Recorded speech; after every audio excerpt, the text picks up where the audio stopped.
Bridge culvert, এটা একটা দেশের উন্নতির জন্য যেমন দরকার, তেমনি ওই দেশের মানুষকে আগে তার প্রধান মৌলিক উপাদান, মানুষের মৌলিক কিছু উপাদান আছে না, মৌলিক প্রয়োজন, উপাদান না মৌলিক প্রয়োজন, তার মৌলিক প্রয়োজনের প্রথমটা কি? জোরে বলেন। আমার জনগণ যদি না খাইয়া মইরা যায়, খাইতে না পারে, আমি রাস্তাঘাট দিয়ে কি করব? আগে মানুষের ঘরে ঘরে, আগে মানুষের ঘরে ঘরে সুলভ মূল্যে খাদ্য পৌঁছানোর ব্যবস্থা করুন, এরপরে উন্নয়নের কথা বলুন। মানুষটা খাওয়ান আগে, না খাইয়া মরে গেলে কেমনে হবে? কি আমার কথায় কি বেজার হলেন নাকি? 1000 টাকা নিয়ে বাজারে গেলে এখন আপনার ঘরের 2 বেলার খাবার আনতে পারবেন আপনি? অসম্ভব, এটা সম্ভবই না। আপনি বড় বড় কথা বলেন, আপনার আলগা পয়সা আছে, তো সবার তো আলগা পয়সা নাই।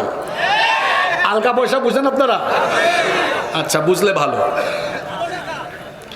আমাদের দেশের আরেকজন দেখলাম খুব ভেটু দিয়েছেন, আবার খুব তুই তুকারি করেছেন। তুই খেজুর খাবি আর আমরা বড়ই খাবো? আরে বাপ রে বাপ, এই লোকটার এখন কিছু নাই তো, এই জন্য এত বড় বড় কথা বলে। আগে এরকম কথা বলতো না, ঠিক কিনা বলেন? যে মন্ত্রী বক্তব্য দিয়েছেন তাকে বলবো, আপনি 24 ঘন্টার মধ্যে এদেশের মুসলমানদের কাছে ক্ষমা চান। ক্ষমা চাইতে হবে আপনাকে। আপনি ধৃষ্টতা দেখিয়েছেন। এদেশের মুসলমানরা কেউ আওয়ামী লীগ করে, কেউ বিএনপি করে, কিন্তু নবীর সুন্নতকে সবাই ভালোবাসে। খেজুর আনতে পারেন না, এটা আপনার ব্যর্থতা। আপনার ব্যর্থতা আড়াল করতে গিয়ে মানুষদের আপনি বড়ই খাওয়াতে চান। বড়ইয়ের দাম কি কম নাকি? আমি তো জানি না বড়ইয়ের দাম কত। কম না? ও বড়ইয়ের দিনও শেষ, তো খাবে কি তাইলে?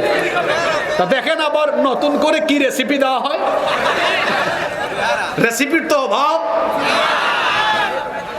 আমরা সারা বছর খেজুর খাই আর না খাই, মুসলমানরা কিন্তু নবীকে ভালোবাসে। আরে এদেশের মুসলমান তো নবীকে এত ভালোবাসে, নবীর ইজ্জতের জন্য, সম্মানের জন্য এই খুলনার মানুষ প্রয়োজনে রক্ত নয় জীবন দিতে রাজি আছে। এদেশের মানুষ ইসলাম প্রিয়, দ্বীন প্রিয়। নবীর এক একটা সুন্নাত আমাদের কাছে অনেক দামি, অনেক। আল্লাহ নবী বলেছেন, মান আহাব্বা সুন্নতি ফাকাদ আহাব্বানি, যে আমার সুন্নতকে ভালোবাসে সে যেন আমি নবীকে ভালোবাসে। ওয়া মান আহাব্বানি কানা মাই ফিল জান্নাহ, আর যে আমাকে ভালোবাসে, আমার সুন্নতকে ভালোবাসে, আমাকে যে ভালোবাসে সে আমার সাথে কিয়ামতের দিন একসাথে জান্নাতে থাকবে। তো খেজুর খাবো কেমনে আমরা? যে দাম খেজুরের, একটু ভালো খেজুর কিনতে গেলে এখন 1800-2000 টাকা লাগে, তাও পাওয়া যাইতেছে না এখন বাজারে খেজুর নেই। অথচ উচিত ছিল, এটা বাণিজ্য মন্ত্রণালয় বা শিল্প মন্ত্রণালয়ের দায়িত্ব, এটা রমজান আসার 1-2 মাস আগে থেকে আপনি প্ল্যান করবেন। আপনার দেশের 90% মানুষ মুসলমান, এই দেশের মুসলমানদের যে চাহিদা আছে এটা পূরণে আপনাকে কাজ করতে হবে। আমরা কোন জায়গায় ছিলাম মনে আছে? কয় নাম্বার পয়েন্টে? সাহরি সুন্নতি তরিকায় খাবেন, চেষ্টা করবেন আপনারা। আর সাহরি খাওয়া মিস দিবেন না। অনেক কাছে ঘুমাইতে ঘুমাইতে শেষ। শোনেন, সাহরির ব্যাপারে কিন্তু খুব সুন্দর একটা হাদিস আছে। আপনাদের কষ্ট হচ্ছে? দেখেন আল্লাহর নবী কি বলেছেন, তাসাহহারু, তোমরা সাহরি খাও, ফা ইন্না ফিস সাহুরি বারাকাহ, কারণ সাহরির এই খাবারের মধ্যে বরকত আছে। আল্লাহর নবী বলেছেন সাহরি একটা বরকতময় খাবার। সবাই জুড়ে বলেন, সাহরি একটা কি খাবার? এটা যে আসলে বরকতময় খাবার, আসেন আমরা একটু বাস্তবিক দৃষ্টিকোণে বোঝার চেষ্টা করি।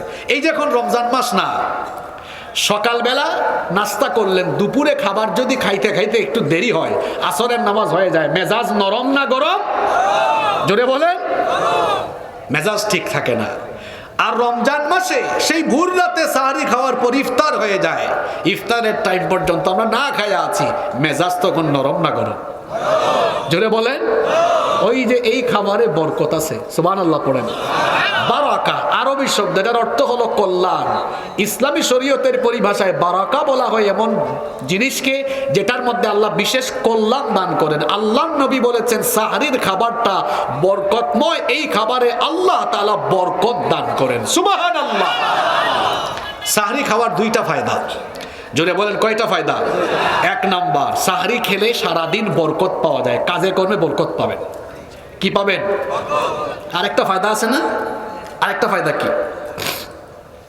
আল্লাহর নবী বলেছেন আস-সুহুরু আকলাতুন বারাকাহ ফালা তাদউহু ওয়ালাউ আন ইউজরা আহাদুকুম জারআতাম মিম্মা। তোমরা সাহরি খাওয়া ছেড়ে দিও না। যদি সাহরি খাওয়ার জন্য তুমি সময় পাচ্ছ না, এমন হয় এক ঢুক পানি হলেও সাহরি খেয়ে নাও। কারণ যারা সাহরি করে ফা ইন্নাল্লাহা ওয়া মালাইকা